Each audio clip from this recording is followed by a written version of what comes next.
Not now, madam. Ibu ada ikut I first seminar, introduce seminar you. internasional, sayang. Ibu ada ikut seminar. Nanti baru telepon ya. Nanti baru telepon, sayang. Jamara, sehat ya, sayangnya. Sorry, ini ada ikut. Madam, I introduce you, then start. Okay.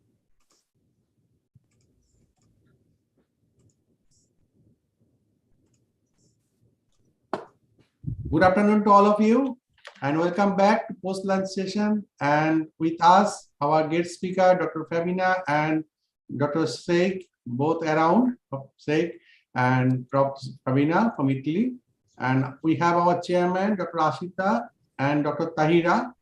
I just share my screen for introduce them.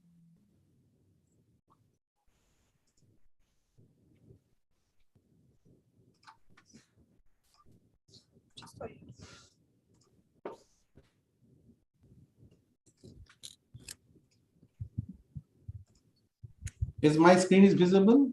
Yes, doctor. Okay. Our first chairperson of this session is Dr. Tahira Qureshi from Government College University, Hyderabad, Pakistan. Dr. Qureshi is the Research Management Manager, Office of Research, Innovation and Commercialization, Government College University, Hyderabad, Pakistan. Dr. Qureshi received PhD in Analytical Chemistry from University of Sindh, and she owned an indigenous fellowship during her PhD at Higher Education Commission, Islamabad, Pakistan. She is skilled in FTIR, electrophoresis material science, liquid chromatography, mass spectrometry, and environmental analysis. Her strong education and professional approach with a Doctor of Philosophy focused in analytical chemistry from the University of Sindh. In 2018, Dr. Qureshi managed to secure a postdoctoral fellowship of 6 months under the PAC US Science and Technology Cooperation Program and Phase 6 at the University of Sindh.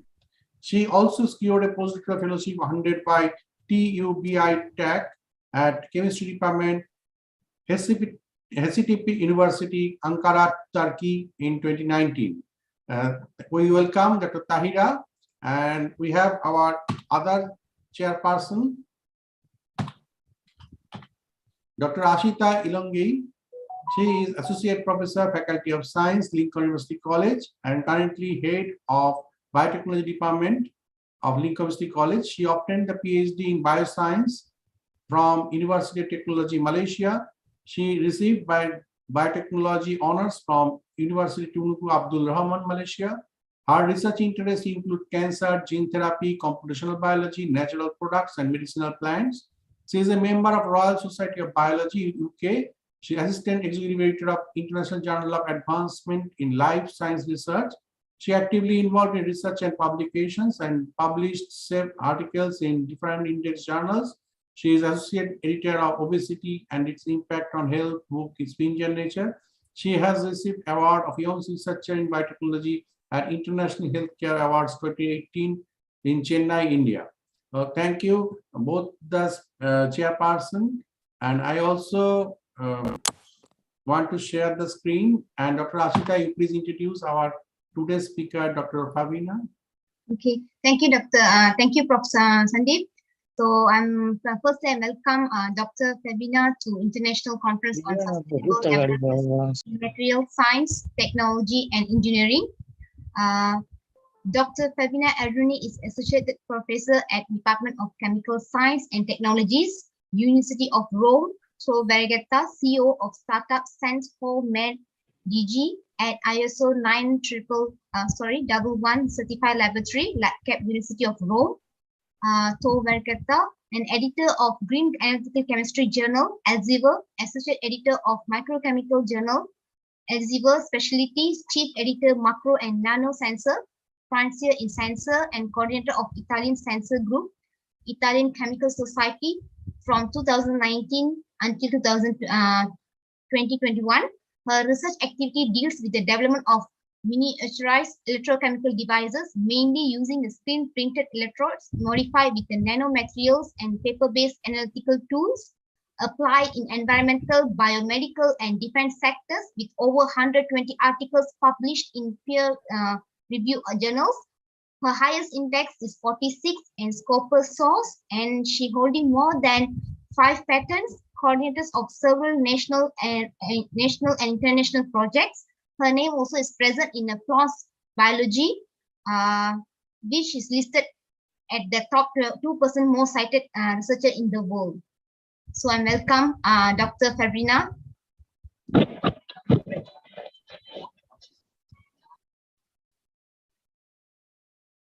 Thank you for the introduction. And okay, I would like to share the video. Are you able to see my video? Yes, Yes. Doctor. Yes, we can. Okay, perfect. Again, thank you for the organized committee for this invitation and for the possibility today to present some of our results regarding the development of sustainable biosensor.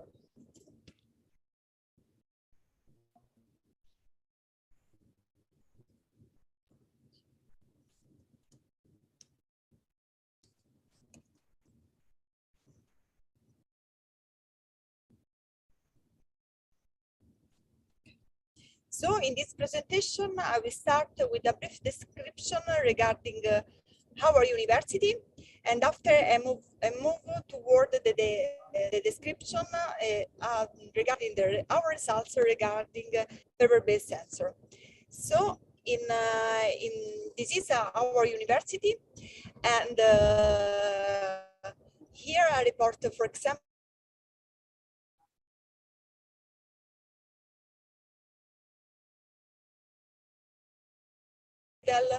which is the Polyclinic of University of Tor Vergata, and I would like to highlight that in our university is present of also the office regarding the sustainability, because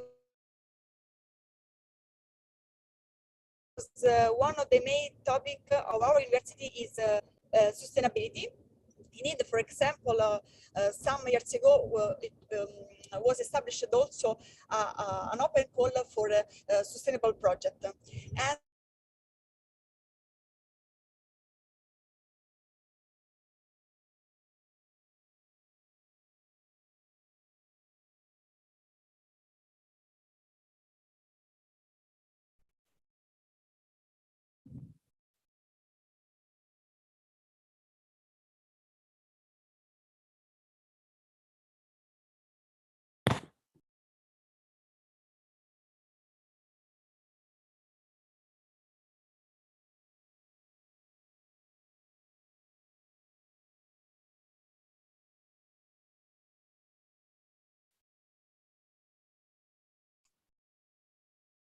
I think network problem, no, madam.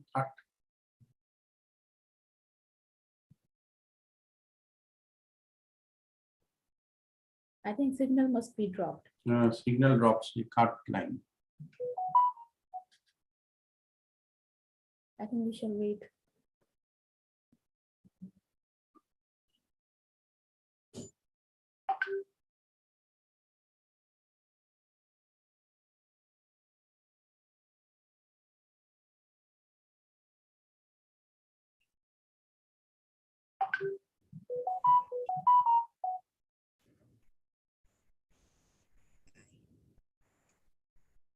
Yes, madam, join back.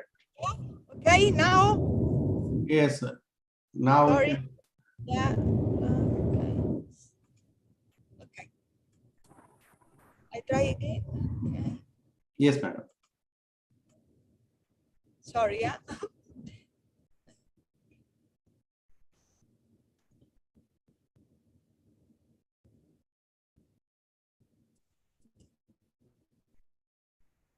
Are you able to see my video? Yes, madam. Okay. Perfect. Sorry. So in this presentation, I start with an introduction regarding electrochemical sensor that we develop in our lab. And after moving toward the last topic that we faced in the last year regarding a paper-based sensor. And if at the start this sensor was conceived because it's more sustainable than the plastic-based sensor, but in the last year we demonstrated that the paper is not only the replacement of support to print the electrode more sustainable, but we consider really a different with improved electrochemical performance of this sensor, because we demonstrated that the paper is able to contain all reagents to deliver a reagent-free device. In addition, we are able to manage the microfluidic without external instrument like pump. In addition, we can use the paper as a reservoir, as a reactor to synthesize nanomaterial, and after we conceived really a paper-based strip like a lab. And after the conclusion, this is, for example, the sensor that we print in our lab, and in addition also we print in our spin-off company Sense4Med, and we can modify this electrode with the nanomaterial to develop sensor, or also with the biocomponents, namely enzyme, antibody, nucleic acid to develop a biosensor. Because our mission is also sustainable in the all step of process, in the last year we demonstrated that carbon black, which is a cost-effective nanomaterial, we can use it to modify the surface working electrode to improve the electrochemical performance of the sensor that we develop. In comparison with other most famous nanomaterial like graphene, for example, carbon black is characterized by really low cost, €1 for 1 kilogram. In addition, it is easy to prepare a stable dispersion, which is a key point for the modification of electrode industrial scale by drop casting machine. In addition, this electrode is really characterized by outstanding electrochemical performance in terms of resistance of fouling. In addition, an increase of the sensitivity of the electrochemical response in function of the analyte target that we measure. And because I said before, the mission of our university is sustainability, the idea is to replace the plastic substrate which we print the electrode with the paper. Of course, when you put a drop of water on paper, there is the diffusion of the water on the paper, and of course, if the electric contact are weak, not a good signal. So it's very important to create a microfluidic pattern in which have the hydrophobic region that delimitate the hydrophilic one. So the first work that published on in the literature is reported by Eric Group in 2009. And to create this microfluidic pattern, they use, for example, the monomer that is cross-linked on the UV lamp to form the hydrophobic polymer. And after the excess of monomer was removed using organic solvent. So because our idea is to maintain the environmental friend in each step, we use, instead of this approach, another more sustainable approach, which is the wax printing technique. In this way, we create the pattern by simple design program. After we use wax printing to printing the pattern using wax. And after, with a heating process, putting the paper in the oven, there is the percolation of the wax in the 3D network on the paper. And so we create easily a microfluidic pattern, where there is the wax is hydrophobic region, and the other part are hydrophilic one. In the hydrophilic region, we print the screen print electrode, so our sensor is ready. So by combining wax printing with screen printing, we are able to produce by the electrode using mass production approach. So the first example that I would like to show you, in which demonstrates the suitability of the paper as a support to print the electrode is in which we use office paper. So the simple paper that we use in our office to print the document are used to support to print at the first step the wax pattern, and after the electrode to detect zinc ions in sweat and in serum. And of course, for have high sensitive analysis, we use stripping analysis, which encompass the first step of reduction of zinc ion on the electrode surface. And after there is the square wave analysis, in which we have the solution of the reduced ions, seeing the peak, in which the position of the peak say exactly the heavy metal detected, and the height of the peak, the amount of heavy metal detected in the sample. Of course, is well reported in the literature for the stripping analysis using, for example, as target analyte zinc, lead, or other ions. We can use the bismuth film, the mercury film, but of course, again, to render more sustainable the sensor, we replace the mercury film with the bismuth film in order to have in a wall sustainable device. So this is the calibration curve. Indeed, we can see different peak with the different height in function of concentration of zinc ions. And after we reported here that it's not possible to see other target analyte, demonstrating the selectivity of our sensor. And after applied our sensor in the detection of zinc in serum as sweat, we can see that a high peak in the case of serum loaded with this concentration of zinc, as wet loaded with this concentration of zinc. Because as see, it's possible to see that in presence of serum we have a matrix effect, because of course serum is a more complex matrix than sweat. We are able to detect accurately the amount of zinc present in the sample by using the standard addition method. Indeed, we obtain a good recovery value. This is the article. After, the other thing that I would like to show you regarding the possibility to use the paper not only as sustainable substrate is use paper like the reagent-free device. Why? Because in this case, we use instead of office paper, filter paper. In this case, we use the porosity of the paper to load the reagents. We demonstrate the suitability of this concept, in this case, for the detection of butyryl cholinesterase activity in serum, because this biomarker, for example, is required before any surgery event. And in this case, we print by wax printing the microfluidic pattern. After, we print by screen print technique the electrode, and after, in the electrochemical cell where we print the electrode, we load the enzymatic substrate. And we wait that the solution become dry, so the substrate remains trapped in the cellular network. In this case, we can ask to end user only to add the serum. The addition on some microliter of the serum allow for the dissolution of the enzymatic substrate with also the correct pH, because we load before the substrate in the correct buffer. So we are able to make the measurement easily. And in addition, in this case, in order to have to more robust sensor, we also print the 3D holder by 3D printing. And so we combine screen printer, wax print, and 3D printing to develop a customized device. Here reported the calibration curve, and we demonstrated that we are able to detect the butyryl cholinesterase activity in serum.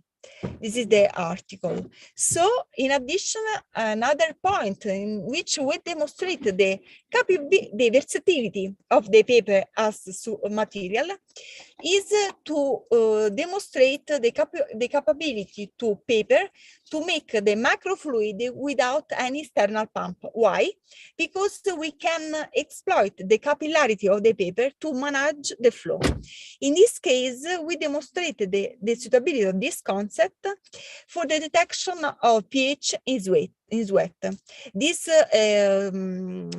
activity was carried out in collaboration by the colleague from Engineering Department, Professor Marocco and Professor Occhiuzzi, because they develop a printed transducer, so printed potentiostat, and we combine so our expertise in printed sensor. Indeed, we print our sensor in this case on the Kapton support, which is suitable for printed electronics, and our colleague print the electrochemical transducer. So we, in a little patch, we are able to detect our target analyte, in addition to manage the output of the signal. And because this is an air-feed system, we can able also to capture the signal also in distance, in order to develop really a patch device without any wires, something like that. So we at the first demonstrated the suitability of this innovative approach by testing our sensor for pH measurement at different 3 pH, pH 7, pH 5, pH 3, and with the portable instrument, we can see the good correlation. Indeed, the line is the response using a portable system, and the dot, the value obtained by using this patch. Because of course, we need to detect the pH is wet, which is a solution. We add this paper pad in order to sampling the sweat and to detect the pH in the sweat. And we can see the calibration curve carried out at different pH using our sensor combined with the paper-based pad. And in orange, we can see the response on the sweat, which is the value in agreement with the literature. And in addition, we can demonstrate the suitability of our system to detect the pH during, for example, running activity. This is the pH attached on the skin, and this is the response. We can see that at the start, we obtain a not good signal. Why? Because we wait around 1 minute to have the whole pad wet, and after, when the whole pad wet, there is the close of the electrochemical cell, and so we have the signal. And we can see the stable signal during this activity. And this is the published paper, as reported in joint collaboration with other group, published last year in Talent Journal. So another feature that we really recently demonstrate that paper is not only sustainable substrate, and the demonstration that we can use the porous paper, the layer in porous paper, like a reactor. In this way, we are demonstrate that we can synthesize nanomaterial like gold nanomaterial, also reducing the chemical reagents. And also the volume to carry out this synthesis.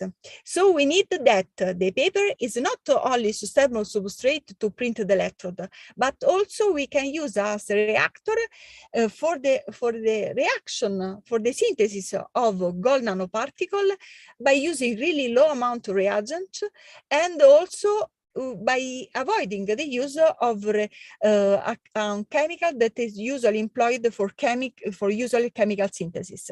Indeed, usually for the chemical synthesis of gold nanoparticle, you have a reductive condition. In this way, we use the impurity of the paper to function as the reductive reaction. So we put the precursor, we wait 30 minutes, some minutes for the reaction, and we can see that the paper becomes from yellow due to the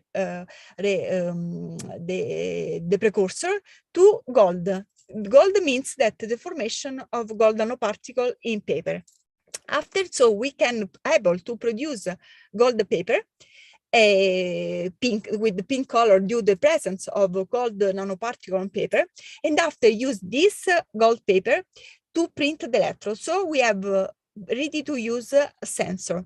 In addition, because we demonstrate the suitability of this sensor for detect of copper, as reported before by stripping analysis, we important to have a strong acid condition, and so we load also on paper, gold paper, the chloridic acid which is needed for the reaction. In this way, by put only the sweat on the sensor, the sweat does dissolve the chloridic acid to have the correct pH condition for the measurement, and because the gold nanoparticles are entrapped because they are able to decorate the paper, we have the nanomaterial needed for make the measurement. So we optimize all condition, and we demonstrate also that we are able to load the ACL. Indeed, the response is the same if you add sweat with containing ACL or sweat without HCl, because HCl is contained in the paper. And the best results are reported here, in which demonstrated that in this case is not use the paper as a reservoir, but also is needed this, because if I use a dispersion of gold nanoparticle put to the electrode, I have not response. Why? Because when I put dispersion of the gold nanoparticle on paper, there is the aggregation of gold nanoparticles, so I'm not able to decorate the paper and not able to have a good dispersion of gold nanoparticle to have a correct function of this nanomaterial. Indeed, the response in the red line is also when I use our system. This is the calibration curve. This is the interference study. We demonstrated that only our sensor detects in specific way only copper ions. And this is the response in sweat and in serum. And also we obtain a good results when we demonstrate the accuracy of our system when we use the spike sample, so by applying the recovery study, and also when compared a known sample with the reference method, which is atomic absorption. And this is the recently published article in Analytical Chemistry Journal. After, I would like to show you one of the last examples, which combine the different aspects of the paper in order to develop a lab-on-chip paper for precision medicine for the Alzheimer's disease. Why? Because usually for the administration of some drugs, the physician are not able to customize the drugs if the patient not monitoring the cholinesterase activity. The target of this drug is the inhibition of cholinesterase enzyme. So our idea is to monitoring this activity of cholinesterase enzyme as demonstrated before, but not in serum, but in capillary whole blood, in order to have a strip that work like a glucose strip. So in this case, we design an origami sensor because we exploit the origami approach, in which the first layer is used to treat the sample from capillary to serum. The second layer contains the reagent, the substrate I said before, and the third layer office sensor printed office paper to make the measurement. So we optimize all the condition, and we can see that at the increase of physostigmine, for example, taken as a drug stimulant, you observe a decrease of the response due to the inhibition activity. And we obtain a calibration curve using real stigmine and donepezil, which is the usually active principle used in the drugs. And this is the device that we developed. So this is our printed lab-on-chip. This is potentiostat, which is commercially available, combined with the smartphone to detect the inhibition of cholinesterase in capillary blood, and which is ready to use like a strip for glucose that each day use the diabetic patients.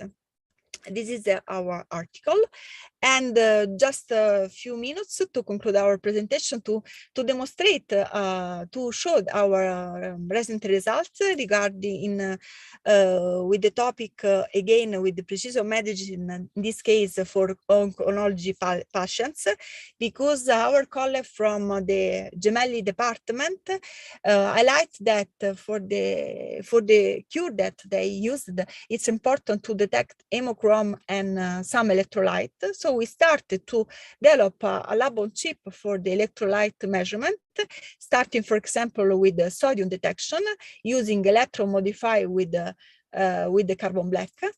And in this case, we demonstrated that we are able, for example, to detect sodium in capillary blood so easily, like for glucose again.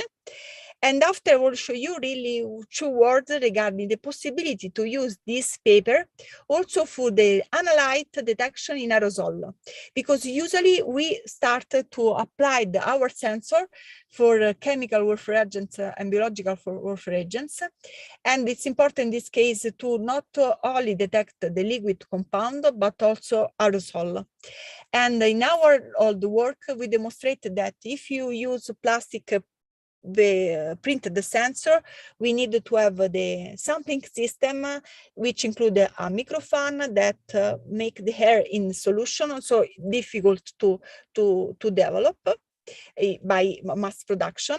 So we exploit the porosity to the paper to develop, for example, origami-like system for sulfur mustard agents. We demonstrated the suitability in this work.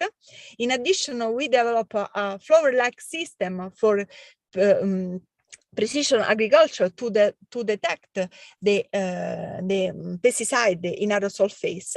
And recently, also the colleague, also the condenser group demonstrated the possibility to paper-based sensor to detect analyte in breath, taking account that is very important results, taking account that breath sensor diagnosis disease is one of top emerging technologies of the highlighted by World Economic Forum.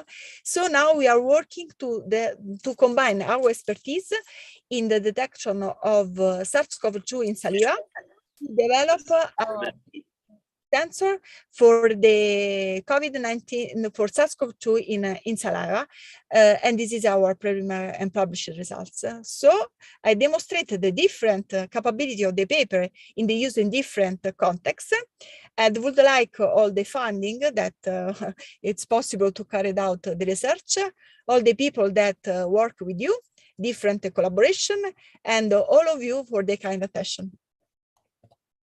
Thank you so much, Dr. Kabina, for such an informative talk. It was really very informative and very nice work.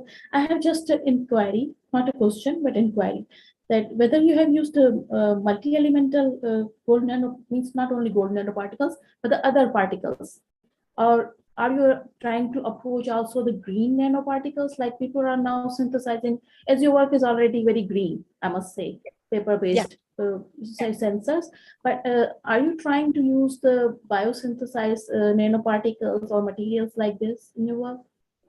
Okay, in our work, usually the first work for the synthesis of nanoparticle, we synthesize in the paper network Prussian blue nanoparticles, because this is electrochemical mediator that we apply in all oxidase-based biosensor. And also in this case, we demonstrated that, for example, we are able to reduce the chemicals to make the reagents. And the last work is for gold nanoparticles. Of course, it's possible to synthesize as nanoparticles. In our case, because our electrochemical paper-based sensor, we synthesize nanomaterial, nanoparticle that are able to improve our electrochemical performance of our sensor. Yes. But of course, it's possible to synthesize also another type of green nanoparticles that can change, for example, the color, so we can develop a color paper-based sensor. Yes, very nice. Thank you. Anyone You're else wants to ask the question? I have one, if Chair Parvit. Yes, sure.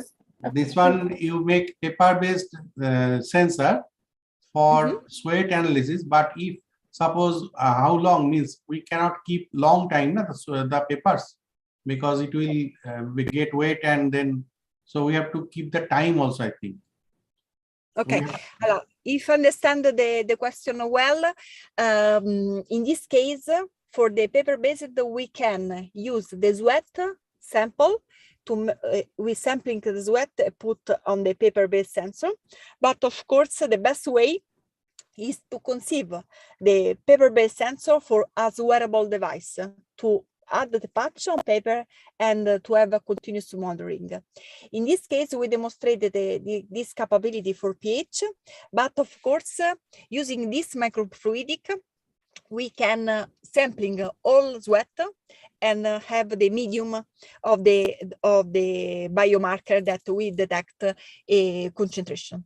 So now we are working on this in this area, and recently we developed a microfluidic in order to have a continuous monitoring of the biomarker in sweat and in punctual way, because it's very important. And we are working really in this direction, again exploiting the microfluidic approach. And we are working on this, and we are writing the article. Yeah. Thank you. As we see that some paper chromatography, we make paper towel, now paper-based biosensor. So this is a transformation of work. Thank you, Prof. Yeah, thank you for the invitation again. Bye. Thank you. And we have to share the token of appreciation, madam, before you leave. I just want to share my screen. Kindly accept our certificate of appreciation. Thank you. Thank you. Thank you. If you can send the mail, I have. Yes, yes, madam. I will send by mail. And our next speaker is also ready, our invited speaker. So if you can stay around, madam, okay. Otherwise, we continue.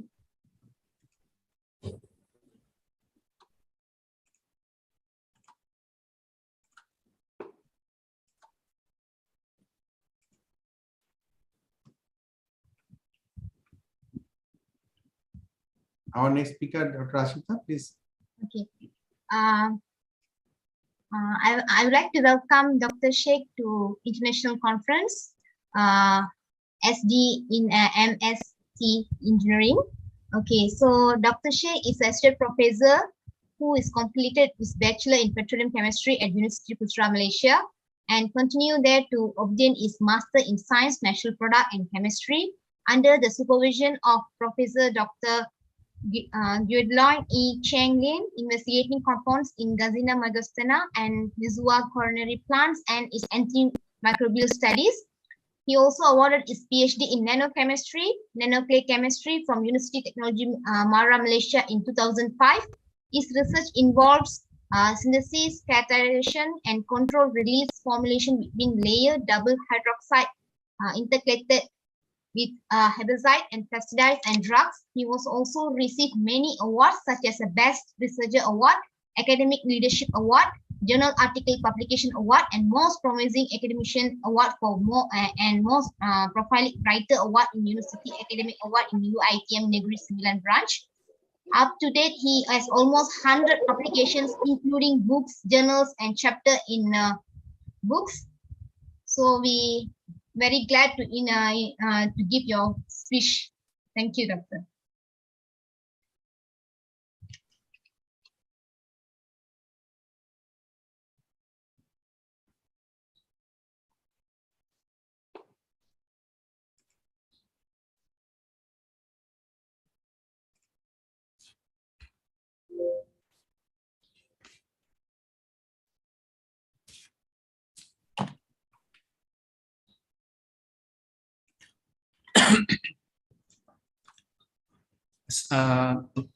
Assalamualaikum and a very good afternoon to everyone. First of all, thank you very much, Lincoln College University, Malaysia, for inviting me to this conference. Well, my name is Syekh Ahmad Izzadin bin Syekh Muhammad Ghazali, and I will present my project here entitled The Synthesis and Characterization of Phenoxy group herbicide intercalated with calcium aluminium layered double oxide and its control release formulation. And this is our group members, Farah Liana Buhari, me myself, Asia Abdullah, Nudadia Zulkifli, Professor Is Fatima from University Islam Indonesia, and also Prof. Sandeep Hudar. Well, first thing first. So what are we are looking at right now? Ngapain lagi?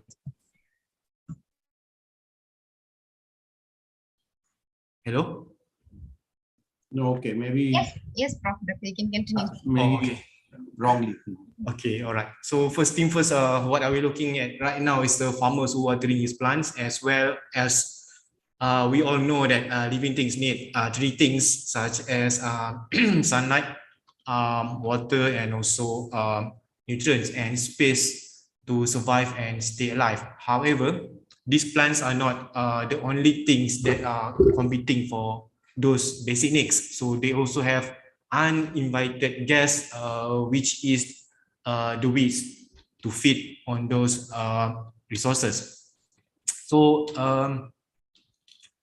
one of the problems in modern agriculture because of their presence to the crops, so it can reducing the crop field, could harbor the insects, difficult to the process of harvest, and it will reduce the quality and also the market ability of agriculture production, which it will make no enough nutrients, because all of them are compete for the same resources. But to every problem there is solutions. That this is where the herbicide is introduced to eliminate and inhibit the growth of these weeds easily.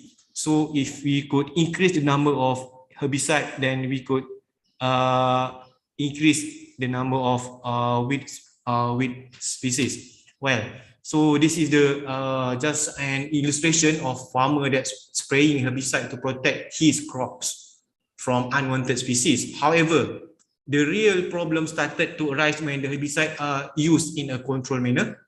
Well, some of the agrochemical itself will evaporate to the atmosphere due to its volatile property and put the human health and wildlife at risk. So meanwhile, some of the undegraded chemical can lead to the soil contamination and accumulate in groundwater, especially when it rains due to the runoff, posing a threat to the aquatic system and polluting the waterways.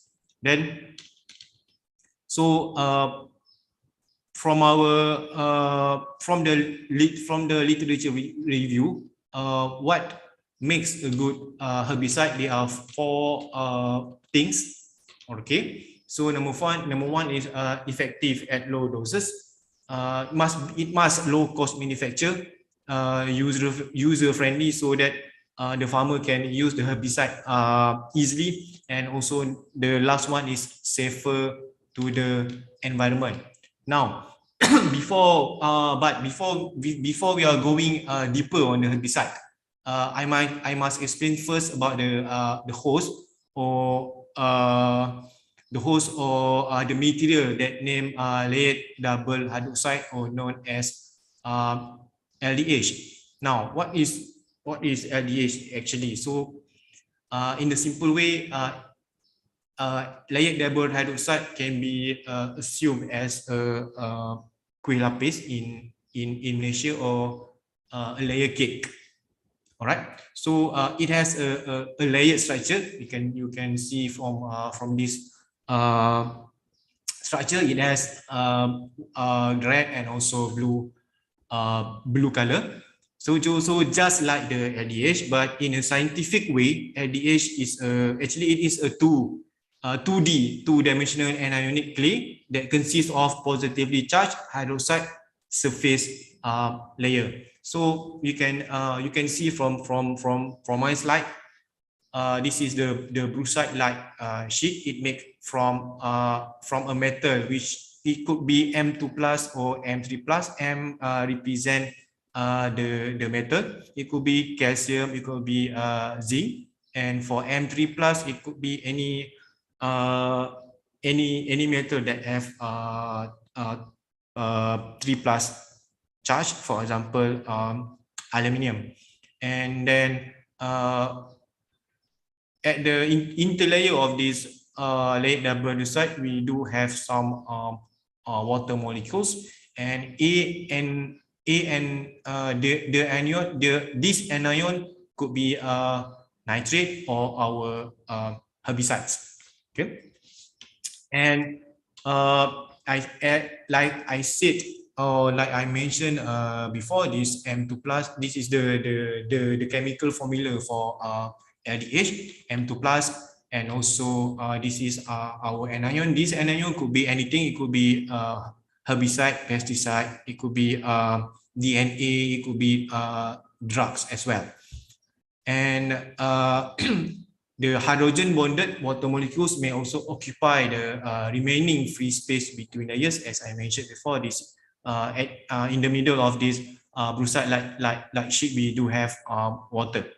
Okay, and generally the LDH here is being used as a carrier host for its gas, the interlayer anion. So I would like to propose this layered double hydroxide as a host or as a carrier for the herbicide. And this is our chosen herbicide, which is for chlorophenoxyacetic acid. In this study, calcium and aluminium were used as the cation and 4-CPA herbicide as the anion in the interlayer. So this 4-CPA will give you negative 1 charge. So it will integrate in the interlayer of this layered double hydroxide. So well, it is actually, what is 4-CPA? It is a selective herbicide which control the growth of broadleaf weeds and could act as a plant growth regulator. It only targets the specific organism, leaving the plant crops unbothered. And it works best for plants like potatoes, paddy, and also corn. In this case, in our research, we will focus on paddy. So 4-CPA has excellent properties such as viable at low cost, high rate of efficiency, and also excellent water solubility. The problem with this characteristic is good water solubility. So with this characteristic or properties, this herbicide can absorb into our surface or groundwater easily because it has this behavior or it has this characteristic. And when it easily can absorb into the surface of our groundwater, of course, it will cause us contamination. So when it contaminates our groundwater, so of course we will in dangerous. Okay, so because those does in this work by using 4-CPA anion to be interleaved into the interlayer of LDH, it could help to minimize the concentration of the chemical used by the control this formulation. So meaning that these chemicals will be released at a certain time from the host. Then as you can see that from this formula structure, okay, this is it has a phenoxy group with chloro substituent at position 4. Now, as I mentioned earlier about the intercalation process, then I would like to explain a little bit about intercalation process. This is our host, actually, calcium aluminium ADH. This is our carrier. So what will happen is with some method of intercalation, we have so many methods to intercalate our herbicide to our host. One of it is co-precipitation method. So when the intercalation takes place using a co-precipitation method, the target ions, for example, in this case is 4-CPA, which exchange itself with the present anions, making them the new gas in the interlayer host. So it is meaning that the existing anion that resides in the interlayer LDH in the first place will be pushed out or kicked out by the incoming anions. If you look very closely at the LDH, you can notice that the interlayer capillary has increased in height. Okay, this is what I mentioned just now. This is due to the difference of the anion size that occupies into the layer. Well, this is the objective for the research. Number one is to synthesize the host of calcium aluminum LDH to integrate the calcium aluminum LDH to for CPA. That this is our nano composite, and then we try to after that we will characterize the nano composite by using XRD, FTIR, PSAM, BET, etc. And after that we will take our nano composite and we will study the control release properties. So about the method, we have two methods. Number one is we synthesize the calcium aluminum layered double hydroxide. We synthesis the nano composite and we characterize the nano composite. So this is the synthesis of our host. Okay, so we will use 0.1 molar calcium nitrate. We mix it up with 0.025 molar aluminum nitrate in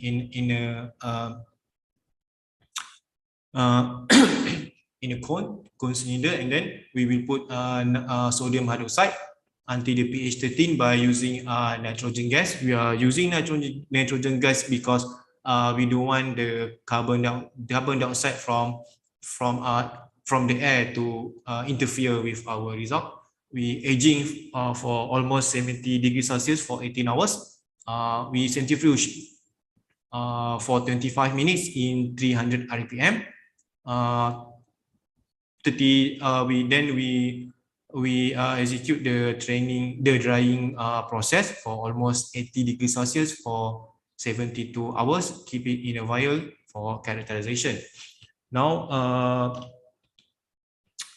this is the same method for intercalation of our for CPA. The previous slide is for the previous slide is for to synthesize the host, and then from the host we intercalate it with our herbicide, which is for CPA. And again, in this method we use nitrogen gas and also 0.1 molar sodium hydroxide will be added during the process until the pH has reached 13. And for the result and discussion, okay, for number one, using XRD, so we could observe that the intense peak can be observed at 2 theta 10.35 degree with a basal spacing is 8.54 Armstrong. So from the when we refer to the journals, so this band represent the host of calcium aluminum LDH, which is this peak is the nitrate peak. So in the synthesis nanohybrid by using 0.025 molar and also 0.10 molar, it can be observed that the peak has shifted to lower angle with basal spacing of 23.8 Armstrong. So the nanohybrid also exhibited high crystallinity and symmetric peak after the intercalation of 4-CPA took place. Then this peak is actually significant as the shifting of the diffraction peak at lower angles, okay, that indicates that the interleaving process occurred between the host and also the gas anion. So this is this is because of the 4-CPA ion has a larger size compared to the nitrate ion, and also it has a higher affinity towards calcium aluminum related ADH host. So, however, for higher concentration of synthesis, like I said, for example, 0.05 molar and also 0.1 molar, there is no sign. There is no sign of interleaving process, and there is a presence of carbonate contamination at the middle of the diffraction peak. So from this is the FTIR and also ATR results. So FTIR and also the IR spectrum for the LDH host at the bottom. This is the peak for IR, calcium aluminum LDH host. It can show that the presence of the OH stretching at 3460, and the presence of nitrate at 1825, which occupies the interlayer before the interleaving process. And this nitrate peak should disappear, okay, to confirm that the interaction between calcium aluminum LDH and phospho-PA. And also, if you look closely at 0.025 molar nanocomposite, okay, it is right here from the left spectrum. The first band at 3567 represent the OH functional group due to the absorbed interlayer water or the hydroxyl that made up the layer. Then there is a new peak appeared at 1634. At this peak, it is the carboxylic anion that belong to 4-CPA, which indicates that the inclusion of 4-CPA happened. So this is the spatial orientation and also the molecular structure. So from this spatial orientation, we predict that the ions were oriented. The orientation of the anion is in a mono layer arrangement between the interlayer region of LDH. This is due to the consideration of 4-CPA molecular structure and also because of the charge of the orientation. Now, this is the surface properties. We are from the back equipment. We could conclude that this integrated compound exhibited the type 4 absorption isotherm with H3 hydrolysis loop. It is a mesoporous materials, and a wider absorption branch can be observed at the first diagram at the top. Then such results show that the inclusion of the phospho-PA into the interlayer host. And then furthermore, the nanocomposite shows the rapid absorption at 184 compared to the LDH host, with the maximum uptake is 7 cm³ per gram. This the broad distribution pores has a maximum diameter around 400 and also 500 angstrom, and the average pore diameter for the LDH host and the intercalated is around less than that. So there are a few factors that cause such different in pore size and the pore volume, which are the formation of the interstitial pores between the crystallite and also the aggregation during the integration process.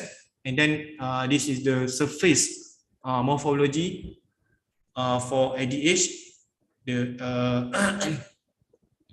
The left hand side represent the host of ADH, and the right hand side represent the nanohybrid. So the morphology of the nanocomposite shows agglomerate, porous, and also granular structure compared to the compact morphology of IDH, which is non-porous and also in a bigger size. Then this is the control. This is our control release result. So from this control release result, we could confirm that almost 80% of 4-CPA will be released in phosphate solution, compared to sulfate, which is near to 50%, and the lowest release is in chlorine or in chloride solution, which is less than 10%. So in conclusion, the intercalation of 4-CPA into the interlayer region of calcium aluminum host was successfully done via co-precipitation using the concentration at 0.025 molar. And the XRD pattern shows the vessel spacing increased from 8.5 to 9.98 Armstrong. And the ATR FTIR bed and also ATFTR bed and also FISM shows a very positive or a significant result. So we can conclude that this calcium aluminum 4-CPA LDH has a potential reducing the excess amount of herbicide to ensure the safe environment. And this is my references. Thank you.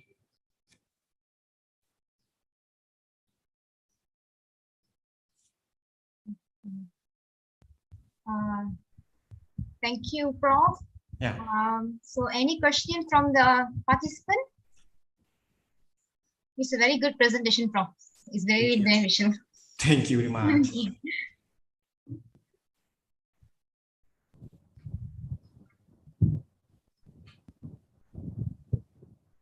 There's no question. Maybe we should conclude this session.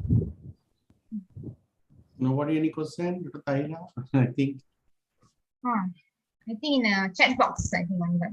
Yes, we have question in the chat. No question in chat box. Yeah. One question there, Doctor. Why release is better in phosphate solution? Why release is better in phosphate solution? Yeah, thank you to Dr. Najmah. So basically because of the affinity of its anion, as you know that phosphate, as from my presentation just now, we test with three anion: phosphate, sulfate, and also chlorine. So as you know that phosphate has the formula of PO3-4, right? Sulfate will have SO2-4 and chloride will have Cl-1. So because of the affinity of those three anion. So in phosphate solution, it has 3- compared to our 4-CPA, which has only -1. So the 4-CPA will get easily removed out and it will replace with phosphate. So that is the answer for Dr. Najmah.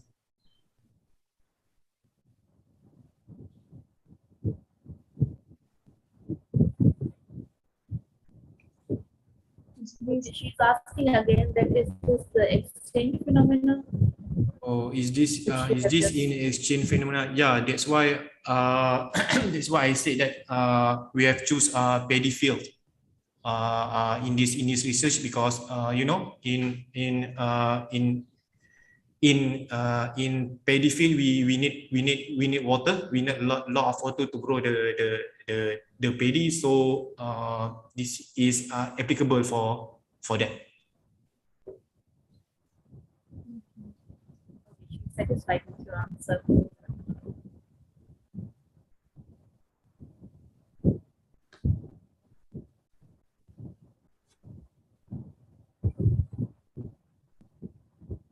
Thank you, Dr. Najma from Pakistan. So no more questions, so I should share my screen again.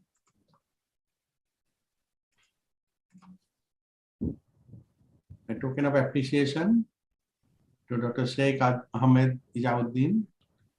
Thank you, Prof, for being with us. Thank you for inviting me. Thank you very much. Thank you. And also, I would like to share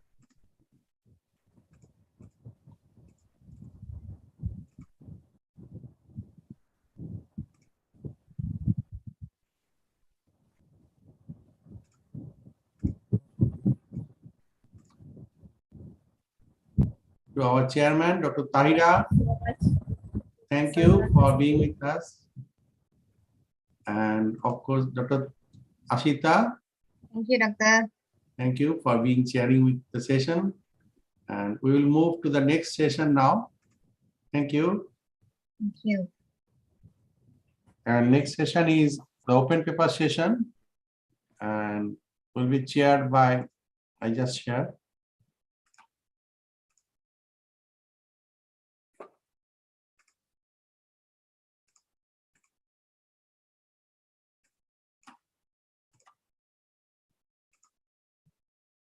Next session is our open paper session chaired by Dr. Hari and Dr. Nijamuddin. Dr. Hari sir, are you around? Yeah. Yes, I've seen he's around. Okay, Dr. Hari. Dr. Hari Shankar Vishwas, Assistant Professor and Head, Department of Chemistry, Suranath College, under University of Calcutta, India.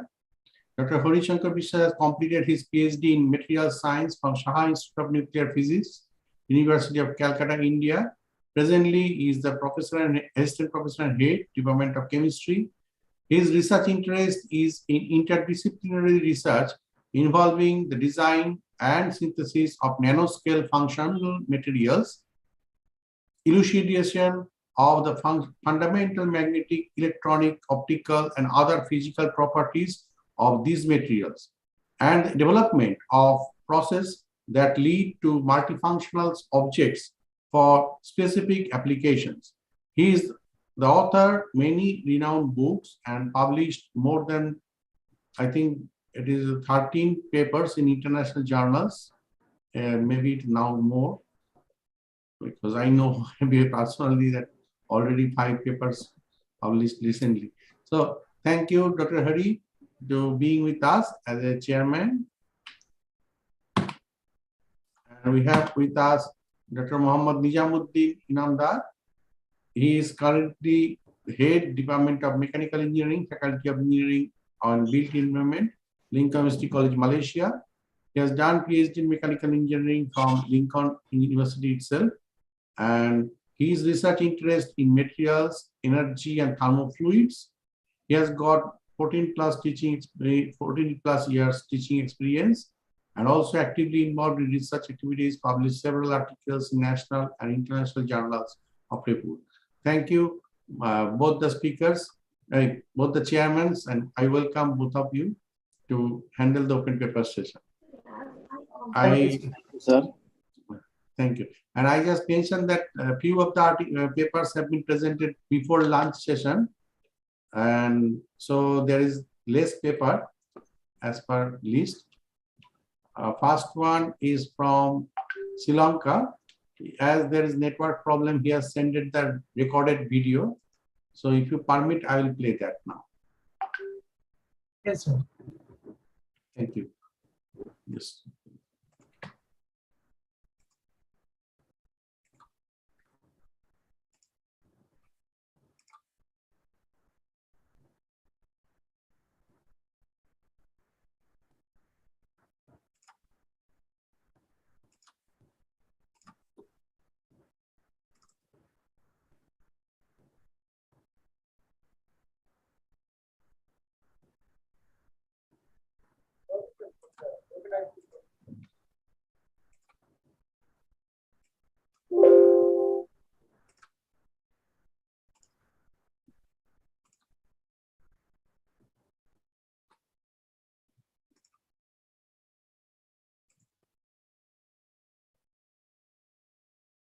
Of International Conference on Sustainable Development in Material Science, Technology and Engineering 2022. Dear lecturers from Lincoln University College, honorable speakers and dear attendees. First of all, I am going to give you outline of my presentation. My article is consistent with 4 major parts. The first part is inclusive of acknowledgement, abstracts and introduction. The second part is the literature review, discussions and results. The third part is conclusion and the future research recommendations. The fourth part is references. Then we will move into the acknowledgement. This is a peer-reviewed, single-author reviewing article. The purpose of this publication is to complete my ongoing doctorate degree in civil engineering conducted by LUC in Malaysia.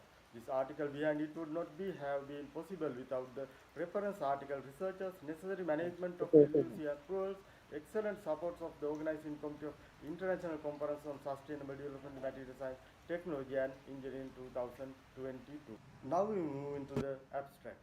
Conventional asphalt concrete, namely CAC, has been used extensively as a pavement mix for 80% of urban and 50% of rural road network, and the remaining are the gravel compacted road. As Sri Lanka has rural agricultural economy, it is very important to have an effective rural road network. Hence, ADB in 2021 has offered $200 million credit to allocate resources for the construction and rehabilitation of nearly 3,400 kilometers of rural roads connecting many agricultural villages that expected to be completed at 2027 using the CAC method, which present massive sustainable issues. This has been illustrated in figure 1 of my article. Therefore, this article reviews the literature and current practices for proposing the coal mix asphalts, namely CMA, as a solution to current sustainable issue in the road construction due to using of CAC method and contracted CAC with the alternative green approach of CMA. Furthermore, this article describes how to use waste landfill material as raw material for CMA and explains advantages of CMA in different viewpoints. This article also presents the engineering design aspect of CMA for use in different road pavements and provide information on the various additives commonly used to enhance its performance. It also yields the result of previous studies on CMA and highlight the scope of use in CMA in rural road construction. Result of this review was found that CMA able to reduce carbon dioxide by 10 times, giving better technical and sustainable performance. Then we'll move on to the introduction. With the current economic downturn with the COVID-19 pandemic, Sri Lanka government is focusing on rural connectivity for agricultural development, job creation and economic growth, and continues with many road construction programs such as Maganaguma, I-Road, JICA and IRP, etc. Above project goes with the CAC method that result with quantity of body materials to be excavated and transported will be strategic that cost into the environment. Additionally, many of rural roads are located in the rainfield forests, mountains and coastal areas. Contractors often force strengthen environmental regulations and technical difficulties in using of the CAC, which also results additional costs, delays and disruption to all the parties. This has been explained in the next page as a comparison. Therefore, green access is urgently needed to meet the needs of rural roads such as CMA, because CMA often contains unheated aggregate, example emulsion binder agent, which results in lower fuel consumption, lower emission, lower procurement and distribution cost, ease of use during rainy season, and it's compatible with the engineering aspect also. Thus, CMA introduced as an alternative the CAC to eliminate the CAC related problems. Accordingly, the aim of this article is to study and find out facts result to conclude the introduction of CMA to the Sri Lanka road. Now I am going to give some brief of the middle part of my article, which consists with literature review, discussion and the results. It contains with coal mix asphalt introduction, differences and advantages as well as the disadvantages. Also, I have very extensively described design aspect of the coal mix asphalt. That is very important for the designers and the engineers. Use of additives in the coal mix are very important for the users. Performance of coal mix asphalts are very well explained. Some AMA uses in rural constructions are well explained. All these are mostly the technical related theoretical discussions. So I have prevented from explaining this one in this presentation. It is especially to be noted that this middle part of my article, literature review, has been reviewed by professionals, my lectures, and the committee. So I have not given to many details on this one because presentation is limited to 5 minutes time. Now I am going to explain the conclusion and future research recommendation. This review paper focuses on the colony export application in the construction of rural roads, and justifiable findings in the article are concluded. CMA can be manufactured and transported anywhere in Sri Lanka at any given time and only requires simple machineries to produce it as such. For small to medium scale work of CMA can be produced and placed by conventional plant or hand and compacted by vibrating roller. So less human involvement and fuels are required. Therefore, the use of CMA can be used as a construction solution to the current economic downturn and the environmental crisis in Sri Lanka now. CMA can be placed as the green pavement on a low to medium sized road. So it can be used as a wearing course or base course for rural road construction. This could be lead to a reduction in imports of goods under the current dollar deflect. Also, curing speed and mechanical properties, including volumetric and chemical properties of the CMA, can be improved by various methods. Additive can be improved the properties of CMA as equal to the CAC.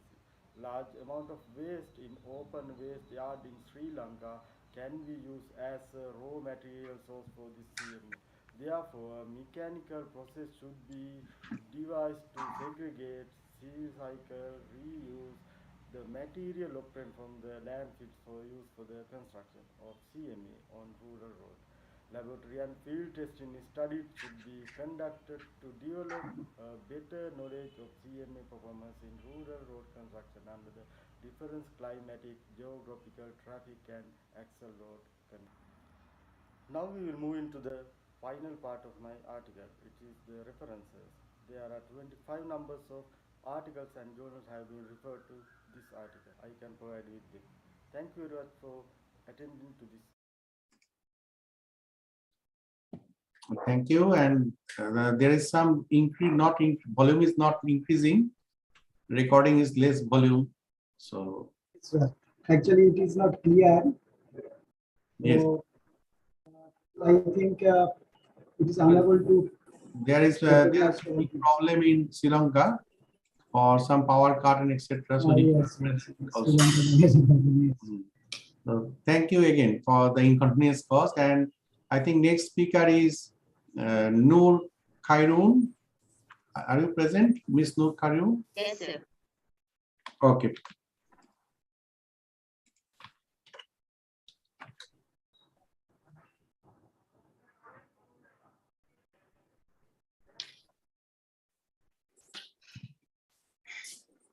Okay, thank you, sir. Thank you, Dr. and Prof, for giving me this opportunity.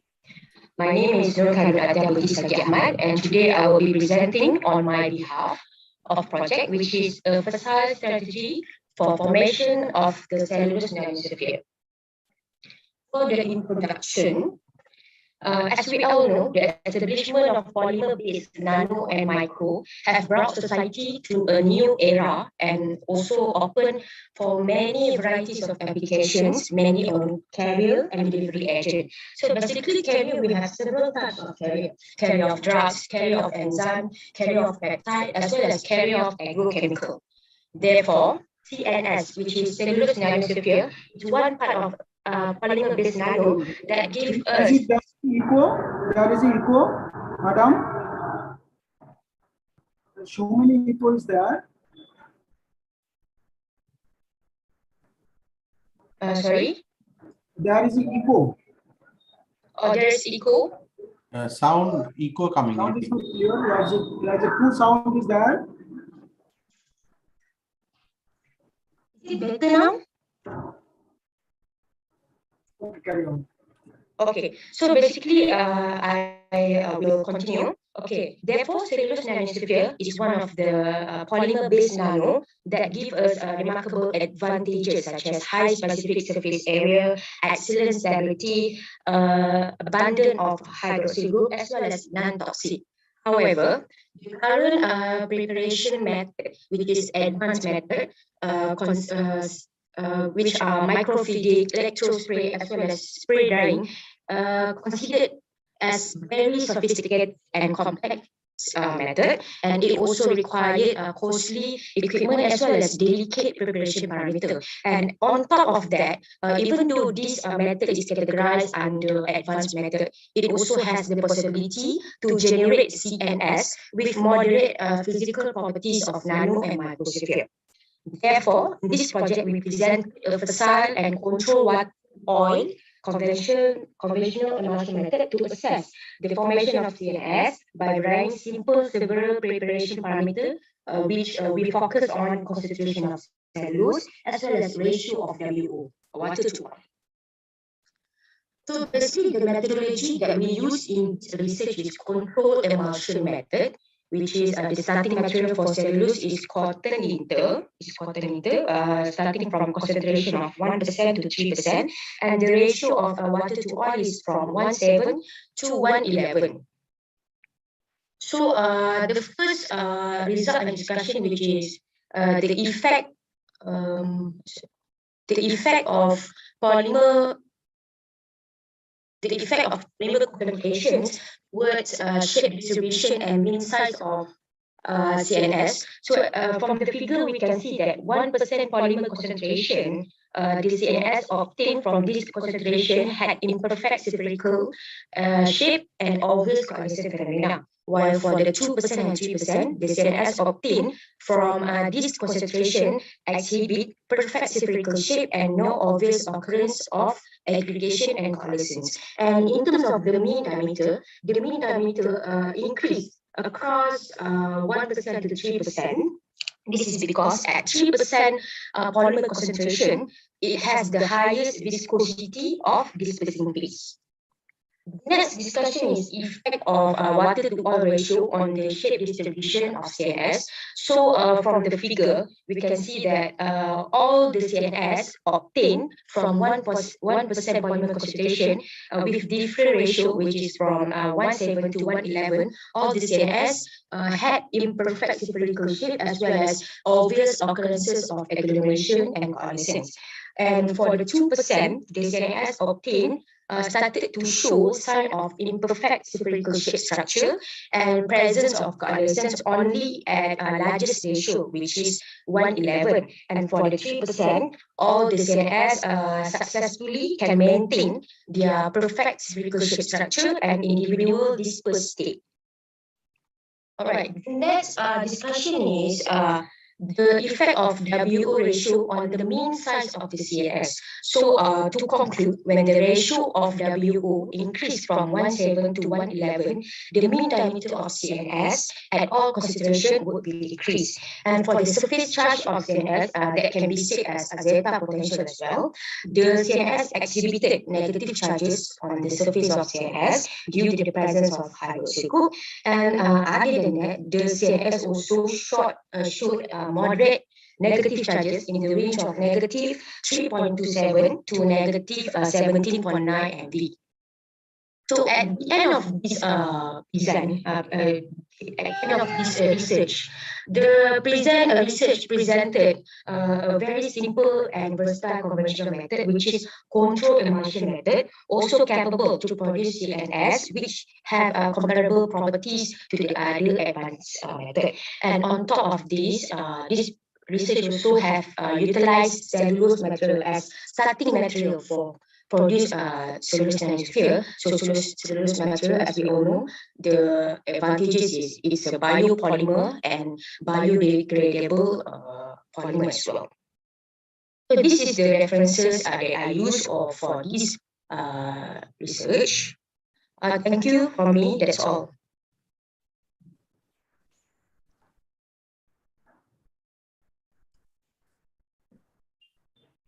Thank you.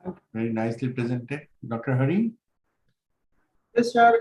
Though I have no question, but presentation is good. The work is good, and I feel that there are some echo from both sides. I think it, but it may be from my device also.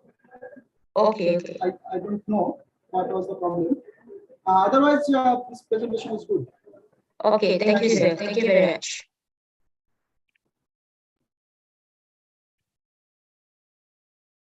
Any question from audience? Dr. Nizam, any question? No, sir, but just want to have a query with ma'am regarding the water oil ratio. She said Okay. 1:3 to 1:11. All right. How exactly you have calculated that particular ratio? Just want to know that. Thank you. Okay, what is mean by ratio of water to oil? Water is polymer concentration. Okay, water is polymer concentration. It means polymer solution, cellulose that I use in the research. And for the oil, I use paraffin oil. So let's say for the control emulsion method, we use syringe pump. So basically, what is the ratio? Let's say if I put the polymer solution in the syringe pump is 10, so the oil would be 70 because the ratio is 1:7. Okay. Is it answer your question? Yeah, absolutely. Thank you.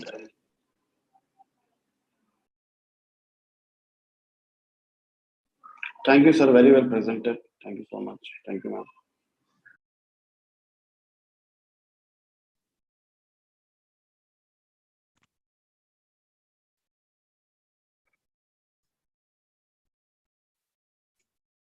So we move on to next speaker. Comparative analysis of power efficient high-speed parallel prefix adder. Mr. Pramod Kumar, you want to present? Yes, sir. Good morning, sir. My voice is audible. Yes, please share your screen. Thank you. Yes, I will share my screen, sir. Please wait a minute.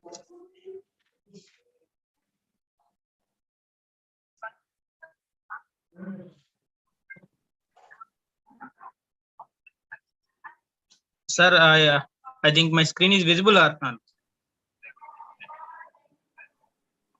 Yes. Visible or not, sir? Yes, visible. Yes, sir. Please wait, sir. You make yes, okay. Thank you. Sir, good afternoon, sir. My name is Dr. Pramod Kumar. My student is Sama Namrata. So my title is Design and Performance of Comparative Analysis of Power Efficient and Speed Parallel. We cannot see you. You off your video or what? Your video is sir, off. wait a minute, sir. Give me 1 minute of time, sir. I will. Okay.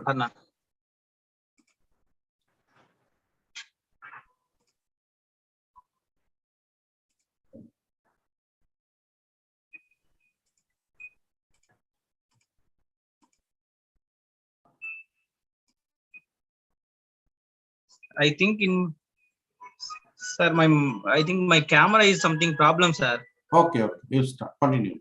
I continue, sir. Yes, please continue. Yes.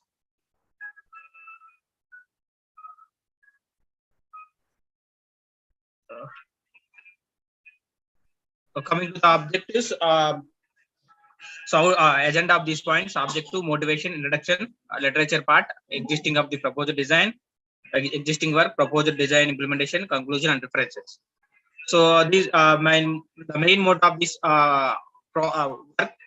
So to minimize the power consumption of the circuit and increase the performance of the system by reducing the time delays and also increase the power consumption by reducing the area. So by complex and also reduce the complexity of the system. These are the major objectives in this paper. So motivation generally in any type of digital systems, most of the cases we are using binary adders. One of the most essential logic element is the binary adder in the digital systems. So in addition, binary adders are so many adders are there. So in addition, we are using ALUs such as multipliers, dividers, memory addressing elements. So these are to improve their improvement of the binary addition in terms of the boosting of our computation systems and improve the performance of the entire system. So for that case, we are using these type of applications. So major problem of binary addition is the carry chain. So as the width of the input operand increases, so the length of the carry chain increases, so on. It is not possible to eliminate the carry bits. So here parallel prefix adder is the we proposed parallel prefix adder widely used because of the many design choice. So to achieve the area, power delay, power consumption, delays and efficiency also. So we are optimization is possible with this parallel prefix adder. So coming to this one, so adder is the element which performs the addition of numbers. So it can arithmetic ALU, and as here, so parallel prefix adder, it can find the small group of intermediate prefix and then find the large group of prefixes. So here, until all the carry bits are computed, so we are doing this process. So here, calculation of this here, observe this flowchart, the calculation of the carry generation and carry propagation signal, and after calculation, after that, calculation of the all carriers in parallel procedure, and calculate the final sum and carry signals. So these are the resolve the delay of carry look-ahead headers and also multi-level carry look-ahead header principles also. So with that, we are implementing these parallel prefix headers. So here, so literature survey in paper 1, we observed there are two innovations in this design, parallel prefix header, at the same time high valency of prefix cells. So these are achieve the logical depth at the same time carry around the carry adders. So to reduce the fan out we know very well about the fan out and fan in. So for that we are using this in literature part. So this is the procedure of this one. So next one. So in literature BB2, so we have that this is the paper. This is the paper title. So this is the in this paper, design and implementation of the area power optimized hybrid parallel prefix adder. So previous one is parallel prefix adder. So this is hybrid parallel prefix adder is nothing but a link adder. So the hybrid parallel prefix adder, it works on the Ladner-Fisher approach. So for even index or a cogstone structure for the odd index bits. For even index bits, we are using Ladner-Fisher approach. For odd index bits, we are using cogstone adder structure. So this is the independent computation of carriers for odd and even bits. So it directly leads to the reduction of the fan out in terms of the compared with the parallel prefix adder. So thereby it can reduce the delay values. So another existing FPGA based parallel prefix adder. So this is the FPGA based parallel. Here I think it is not visible clearly. So this is the flow diagram for parallel prefix adder with the cogstone and Brondking Fishers and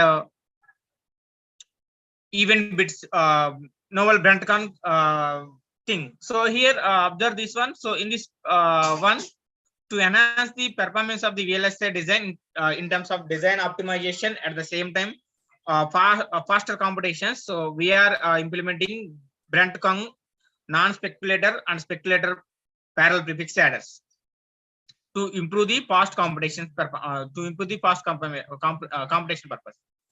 So and another existing design too. So this is the design of high speed energy efficient parallel prefix cogstone adders.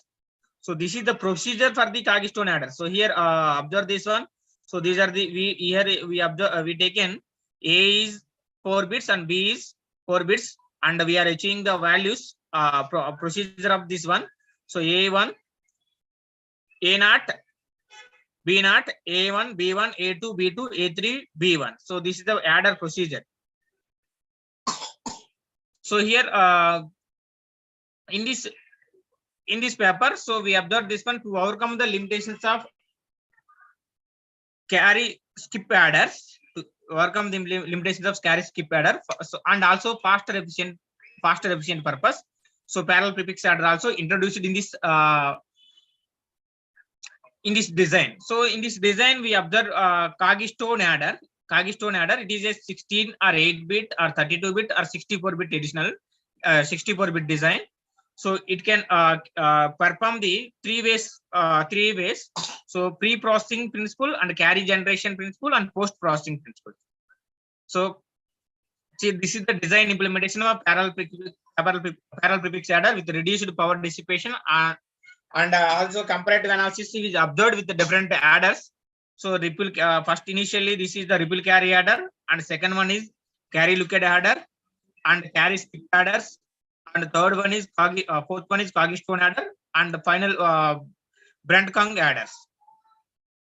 So these are these things are simulated in the with the help VHDL code. With the help of VHDL code, we observe these results, and also the VHDL code is converted into a cadence tool.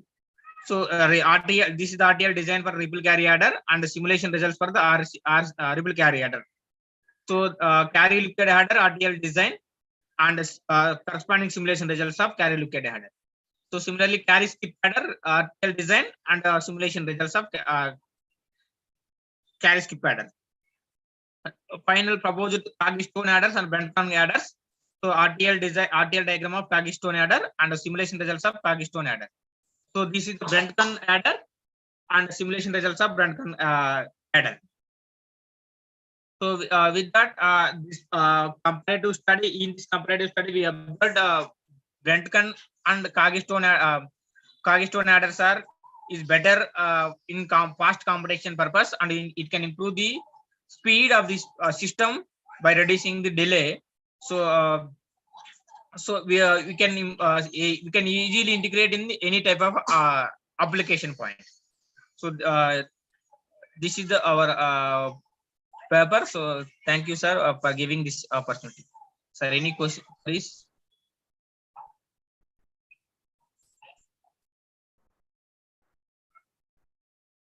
Sir. I think no question. And any question from the audience, please write in the chat box. Very good. It is very Yes. good. And sir, what is your contribution in this paper? Sir. What is your contribution? So in this paper, we design Kagi-Stone adder and Brent-Kung adder, sir. Okay. Thank you. It is very good. Thank you, sir. Shall I stop my sharing, sir? Yes, yes. Yeah. Thank you, sir. Chat box, there is no question. Our next speaker is Mr. Robin. 3D printing applications during the COVID-19 pandemic in medical device manufacturing and overview. Mr. Robin David, around? Mr. Robin? Sir, instead of Robin David, sir, I am going to present the paper. Harishankar MS. Please start.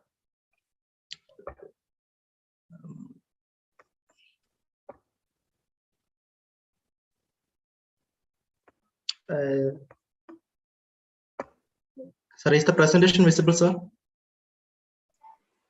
Yes. Can you make the slideshow? You make it full soon.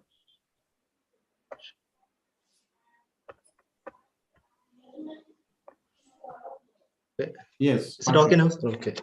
Good afternoon, everyone. My name is Sorry, can we see MS. who's presenting? I am Harishankar MS. Want to see? Can you on your camera if possible? Camera is on, sir. Camera is on, sir. Oh, okay. My name is Harishankar MS. I am a final year mechanical engineering student at Vidya Academy of Science and Technology Technical Campus, Kerala, India. Today, we are presenting an overview on 3D printing applications during the COVID-19 pandemic in medical device manufacturing. The co-authors of this paper are Robin David sir, Abhilash T, Anandu MS, Gautam Krishna U, and Ebin BI. These are the contents of our paper. To start off, in December 2019, the first case of COVID-19 was reported. From that moment onwards, the coming future, it has spread over to more than 180 countries around the globe. This virus mainly attacks the respiratory system of an individual.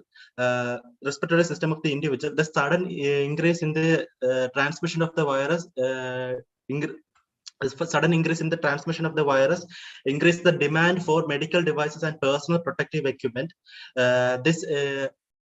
the supply chain wasn't able to meet this demand, so there was a shortage in personal protective equipments and other medical devices. So in order to combat these shortages, many private companies, organizations, and individuals started to adopt additive manufacturing to fabricate medical devices and personal protection equipments. Identification of the problem.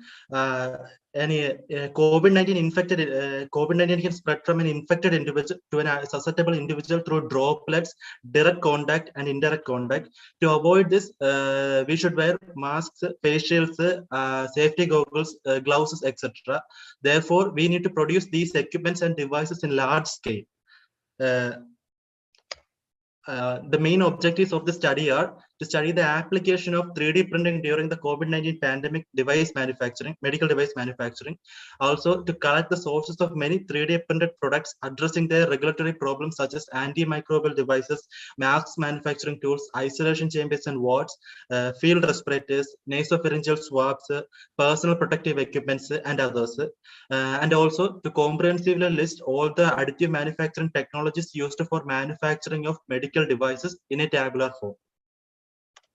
Let us discuss about additive manufacturing.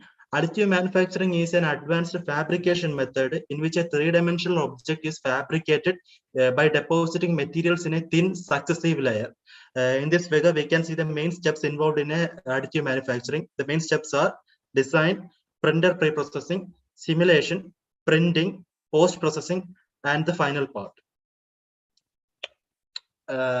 Let us discuss about the different medical devices manufactured using 3D printing.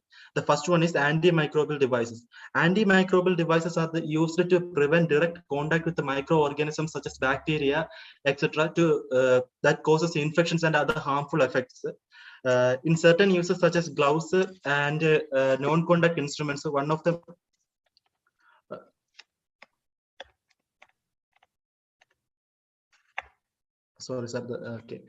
in certain uses such as gloves and other non-contact instruments, one of the main disadvantages of using polymeric material is that the COVID-19 virus has high stability in these surfaces, where on the other hand, virus has less stability on the surfaces of copper surfaces. The private company called Copper 3D uses the copper's antimicrobial property to manufacture a face mask called a nanohack. In this figure, we can see the 3D printed surgical antimicrobial devices. The second one is masks manufacturing tools.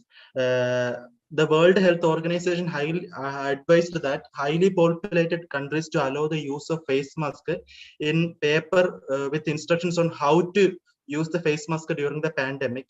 3D printable mask plates and bias type markers are developed and made free at different repositories as a means to raise awareness and to increase the output of these wearables. In this figure, we can see a bias type marker made by selective laser sintering used for BChE folding cloth. The third one is isolation chambers and wards. Steps to determine the transmission of COVID-19 are the isolation of suspected patients or confirmed patients. The system mainly consists of a solid cubic framework enclosure wrapped with a plastic bag, through which a constant negative air circulation stops the air from contaminating the surrounding atmosphere from within the chamber. It uses the additive manufacturing to create outlets that are used for suction, oxygenation, and nebulization. In this figure, we can see the basic components of a isolation room. They are ante-room, bathroom, and the isolation room itself. The ante-room separates the contaminated room from the non-contaminated exterior area. The fourth one is field respirators. A field respirator called Levitat 1 has been developed by several private companies such as Barcelona, HP, Legita Technical Center, and Capsol. For short-term ventilation, this unit with a valve mask for the mechanical bag can be used for emergencies. In the figure, we can see a 3D printed field respirator developed by HP. The fifth one is nasopharyngeal swabs. Nasopharyngeal swabs are sensitive means of detecting the presence of COVID-19 virus from a patient's upper respiratory tract. The fused filament fabricatable, printable, and sterilizable polyethylene tetraphthalate glycol nasopharyngeal swab has been developed by a company called Cox and Cospel. They took commercial swabs as control and did clinical tests and found out that the 3D printed nasopharyngeal swabs offers the same performance as the commercial swabs. The figure shows a nasopharyngeal swab from marine E user made by selective laser sintering. The next one is personal protective equipments. Personal protective equipments are the most printed during the pandemic because of their relative simplicity, low geometrical tolerance requirements, and low risk classification with the Food and Drug Administration and other regulatory bodies when compared to more complex devices like ventilators, valves, etc. Companies like Farson and Huxian designed, validated and made available for download 2 sizes of safety goggles made by selective laser sintering, stereolithography, or fused filament fabrication, etc. In this figure, we can see the several components of a personal protection equipment kit. These are goggles, face shields, medical cap, surgical mask, N95 mask, shoe cover, alcohol gel or alcohol spray, disposable gloves, and leg cover. From the as we have reviewed a number of journals and articles on 3D printing applications on medical device manufacturing of medical devices, we have been able to tabulate the additive manufacturing technology used for the production of 3D printed devices. The table from the table given below, we can understand that the technologies used are fused filament fabrication, stereolithography, selective laser sintering, digital light processing, multi-jet fusion. The major the additive manufacturing technologies and the devices manufactured with them are given in the table. And challenges for additive manufacturing. As an emerging new technology, additive manufacturing faces a number of challenges. The first one is legal and patent issues. Additive manufacturing enables an individual to design and fabricate a device at home itself, but the problem with it is an other person or a private company might already have designed and fabricated the same design, and they might also hold the patent to that design, so there might be future legal issues with it. The next one is ethical issue.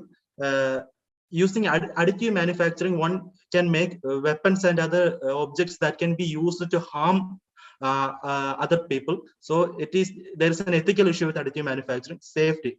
For example, if you are fabricating medical devices using additive manufacturing, we need to make sure that the 3D printer and the cartridge used for printing the device must be sterile, free of bacteria and viruses. Next one is design inaccuracy. Since additive manufacturing is an automated process, there is a possibility of that the end product might have some design inaccuracies. Sustainability. Additive manufacturing requires electricity, cartridges, a 3D printer, 3D design software, etc. So it is not sustainable for one to have. Cost. The initial cost for additive manufacturing is very high because of the price of the 3D printer and the additive manufacturing technologies. Reduction in manufacturing jobs. As we know, additive manufacturing enables an individual to design and fabricate the devices they need at home itself. Therefore, by it reduces several manufacturing jobs in factories and all. I conclude by saying that we, as a study conducted by us, we have been able to find out the most preferred additive manufacturing technology used for manufacturing medical devices is fused filament technology, fused filament fabrication technology. This is because of its relative simplicity and less cost. It is less expensive compared to the other additive manufacturing technologies. And these are the main references we taken for the study. And thank you for your precious time. Thank you. Very well presented. Very good topic.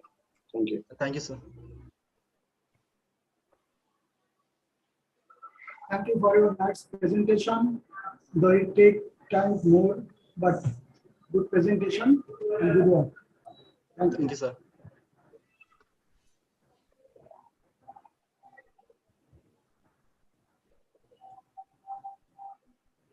Our next speaker, Ms. Deepika Shashi, please. just share my screen? Yes, please.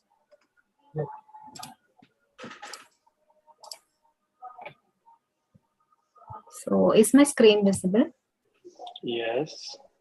Okay.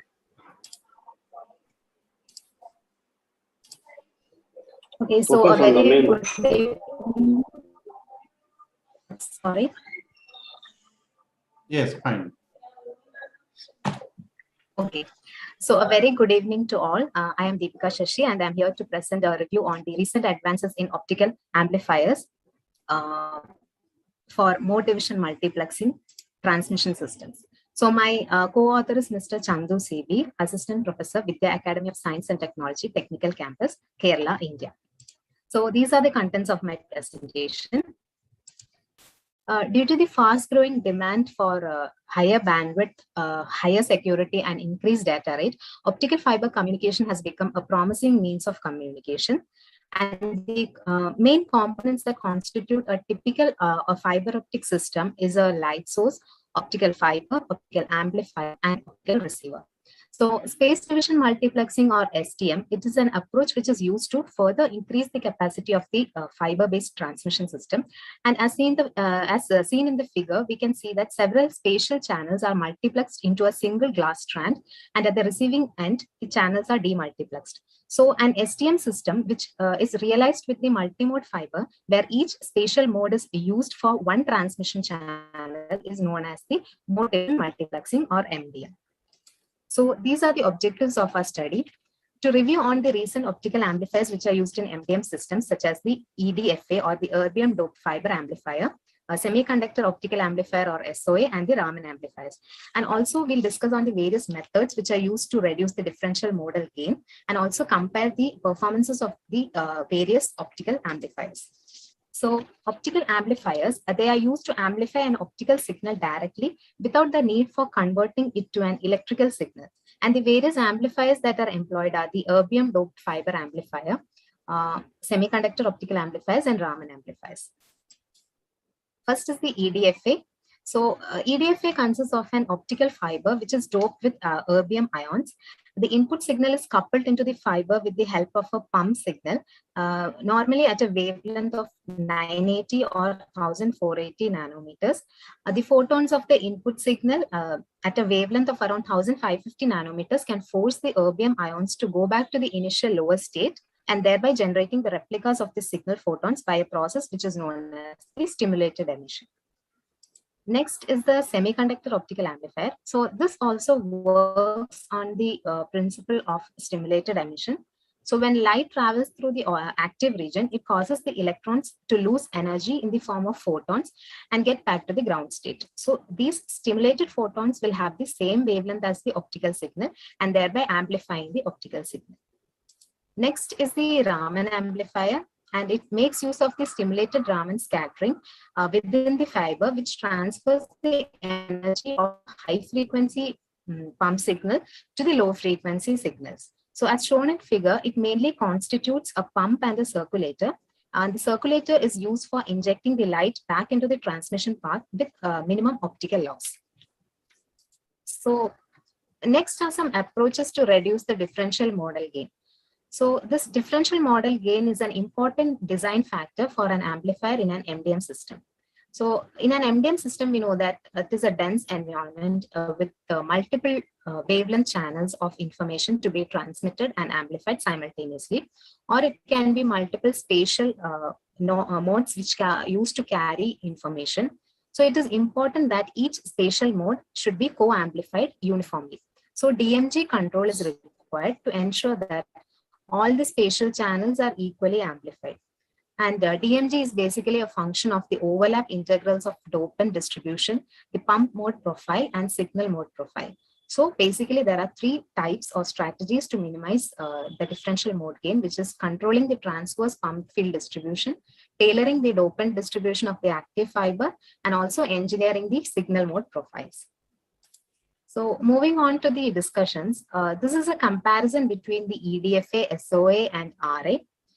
So we can see that the gain in EDFA is higher compared to SOA and RA, but however, RA and SOA, they can work at a higher wavelength range, due to which a variable wavelength amplification is possible. And the noise figure is maximum for SOA, whereas RA has a higher pump power. So the size of SOA is more compact than EDFA and RA, and the cost is also less. However, SOAs are not frequently used for long-haul communication nowadays, due to their drawbacks like high noise, polarization dependence, and the nonlinear effect. So for applications in telecom systems, the RAs can be, RAs compete with the EDFA, and RAs hold several advantages of EDFA, that it can be operated in different wavelength regions. So the gain spectrum can be tailored using different pump wavelengths simultaneously. So combining the properties of RA and EDFA can further improve an amplifier performance. So here we can see some of the hybrid variants, where we can see that the number of channels can be increased with a minimum channel spacing, and also we have a greater gain flatness. So moving to the conclusion, so in the study, we have reviewed some recent optical amplifiers which are used in MDM systems, such as the erbium doped fiber amplifier, semiconductor optical amplifier, and Raman amplifier. We also discussed the various methods which are used to reduce the differential mode gain, and also highlighted some of the advantages that Raman amplifier holds over the semiconductor optical amplifiers and the erbium doped fiber amplifiers. And also we have compared the performance of these amplifiers. So as an initial, so as a final conclusion, we can say that combining RA with EDFA can further improve the amplifier performance. So these are the references that I've used. And thank you all.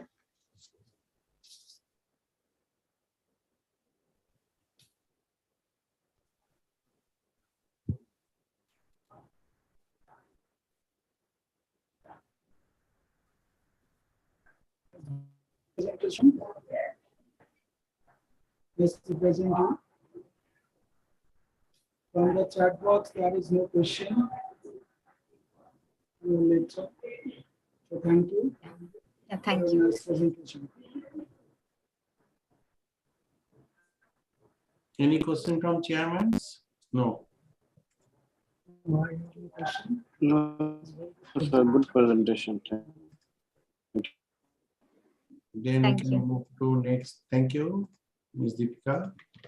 Next presentation is configured design for image downs equation bilinear interpolation.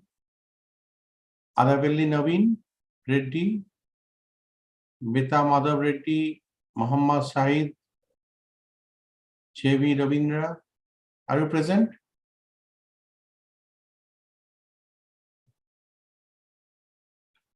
Are you present here?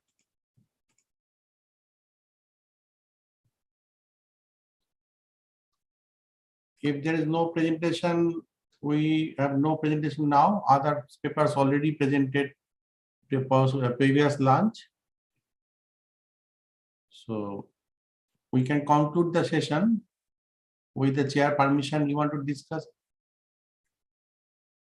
All participants, we would like to on the screen video. Any question with the participants? No, no. So we can, I just want to share my screen to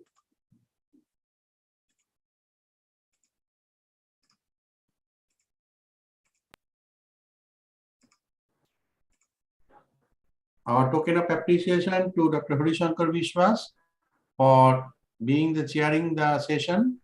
Thank you, sir, for your valuable time and expertise. Kindly accept. And also to Dr. Muhammad Nijamuddin, Head Department of Mechanical Engineering, Faculty of Engineering, Lincoln University College. Thank you, sir, for joining. Kindly accept. Thank you, sir. Thank you very much. Thank you. So, as we are now concluded the session and also this conference, I would now request all the participants to on camera so that we can take a group photo. And of course, we will discuss anything we can improve. I have sent one Google link form. You please fill also. Please on your camera. We first take photo.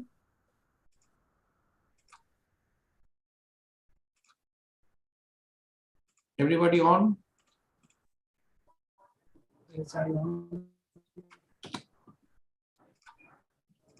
Okay, so take it. Ready?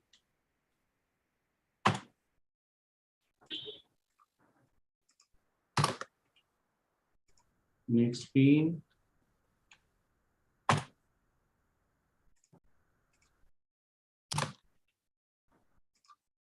Okay. Thank you all. Now I would request the participants to share their views about the conference. At first, I can see the name I can call upon. Mr. Ovilash. Mr. Ovilash, please, anything you want to tell?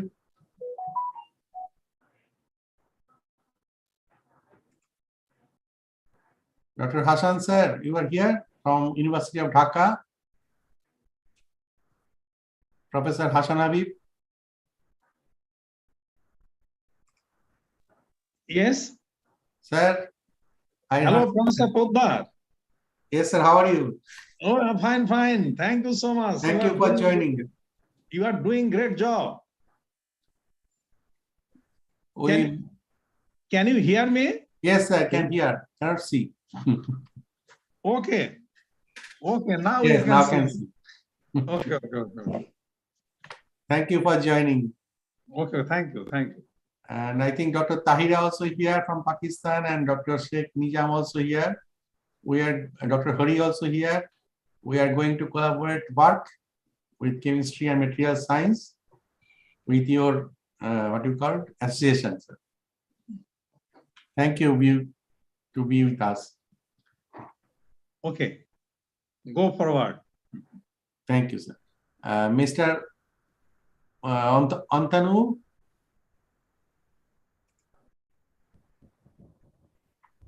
Miss Anne from Myanmar. Myanmar is facing some problem for networking. Miss Anne trying to convince everybody, means to join, means what is it called? Taking the initiative to coordinate. Miss Anne. Mr. Anthony. Mr. Arkar. Mr. Arkar Hayat.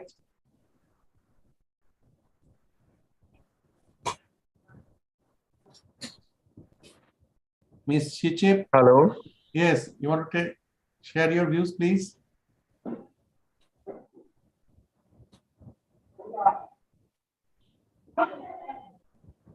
Yes, Mr. Arkar, please share your views. Oh, okay. You mean so I open the camera? No, camera, and how you feel the conference? Is it helpful to you? Yes, yes. Yes, very great. Okay. Yeah, Mr. Billy. Actually, I think because this is the first time I joined such kind of very prestigious international conference, so I think it is very good for me, especially I can learn from different disciplines, especially because I came from HR specialist, but somehow I can learn, especially like today, I think it is very useful. No matter this is from engineering or from the material science, ultimately it can apply in our situation. And one of the key issues is I think because we have all different expertise here, so we can learn from each other. And I think this is a very good platform for us to have the peer learning and collaboration. Last but not least, I would like to express my greatest thanks to Professor Poddar, because I think this is a very excellent arrangement. So I learned a lot. Thank you so much. Thank you. And then we can see any other from China, Chen Ming, Doris, Ms. Doris from Indonesia. Hari Shankar from India. Not, Yes, sir. not you, sir. Another Hari Shankar MS is there. Khairun Atia, Mr. Cocolat, Mayo Mint, Mr. Mayo. Yes, Cocolat, please unmute.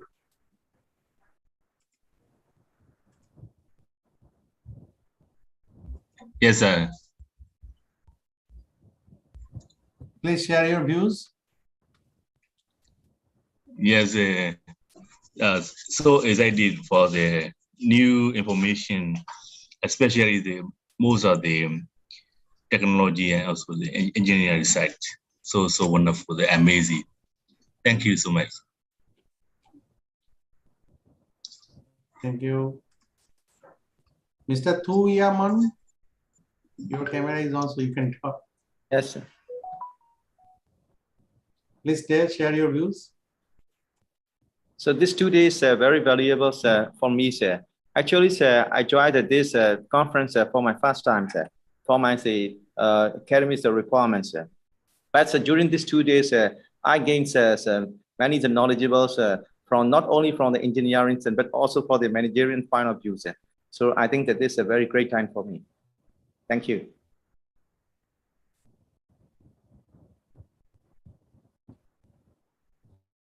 Greetings from Pakistan, sir. May I show you my views too? Your mic is closed, sir.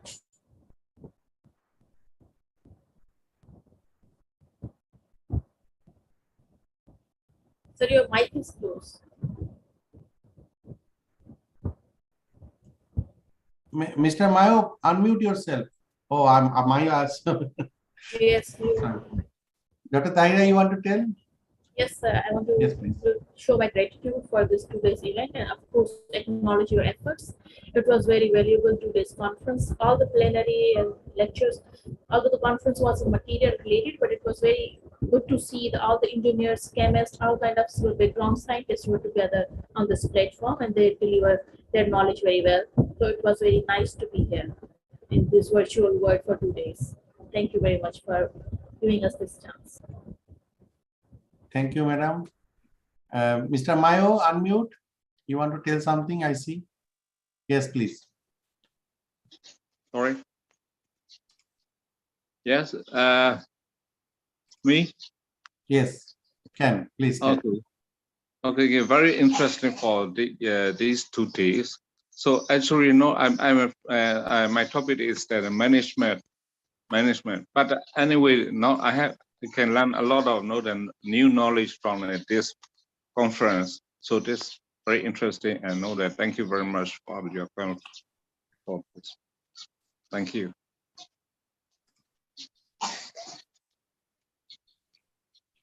Dr. Hari, you want to tell something? Yes, sir, this is amazing, and it is inspiration for us, and it is very, very interesting session was there, and today conference it is very good, and different types of work present here. So it is again very good, because only so we see that there is only chemistry conference, only physics conference, but it is interaction from the different field, from engineering from the other field. So it is very good for us, and knowledge sharing, it is very, very good. Thank you, sir. Thank you. So if nobody is taking, so I just want to take a few minutes, not very much, because we are in fag end of the session. I just share the slides, pics of first day and some second day. Some I am just showing. You can see the pictures. I'll send you later on. So the presentations and the skill of every participant is different. So we have to learn from each other that how we can improve ourselves. So almost we have seen and we understand that what is our difficulty, that what we are presenting, is it the presentation is all good or not, and we have to finish on time.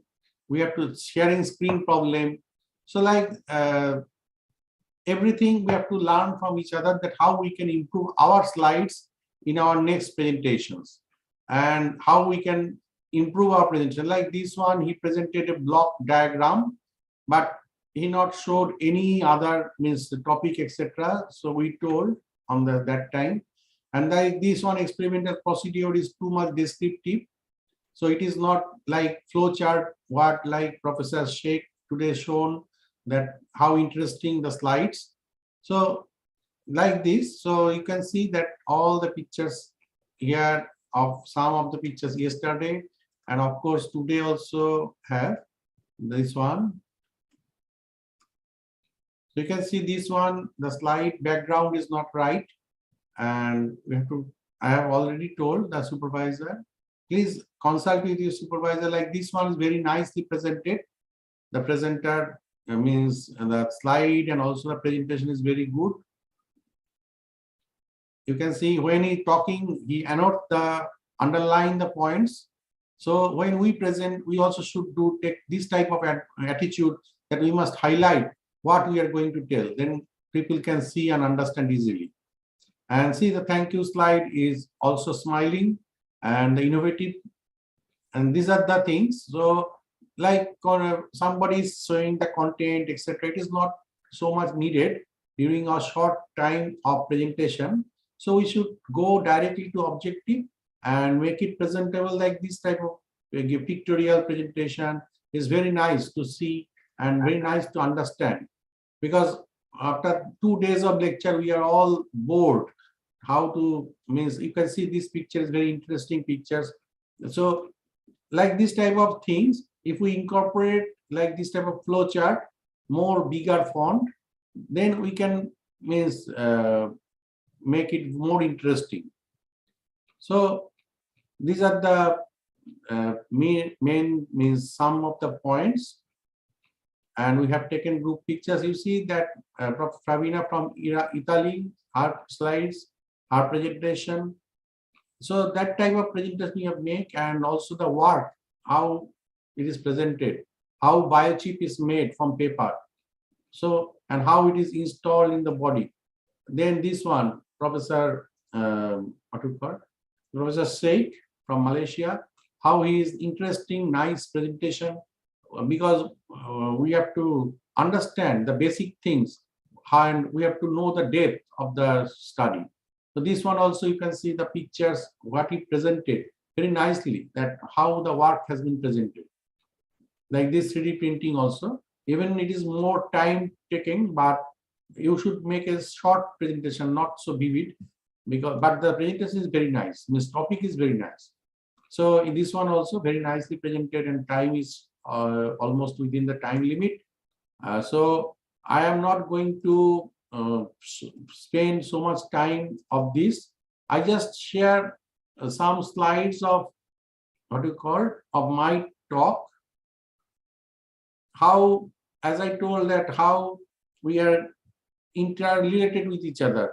We are made of materials of 108 metals, means material in the periodic table, element in the periodic table. So everything is made up of that, and now technology is advanced and using this. So we have to look out from the academia, what is the need of the society, and then we can work towards the goal for the development of the human being.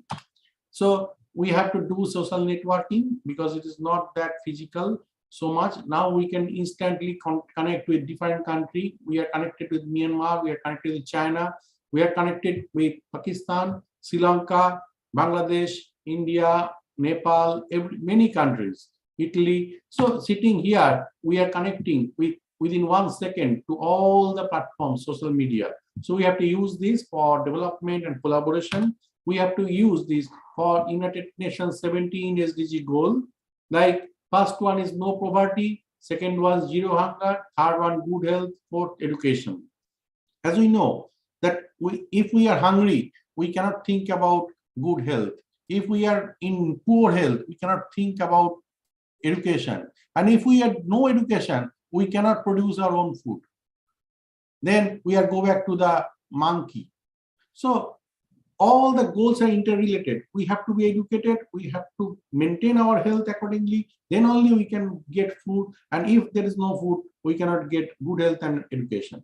So all life below water is interrelated with life on earth. So all these goals are working together, and we have to do networking and collaboration. As for this, we are here and we are talking about business, we are talking about material science, biomaterials, biofuels, everything.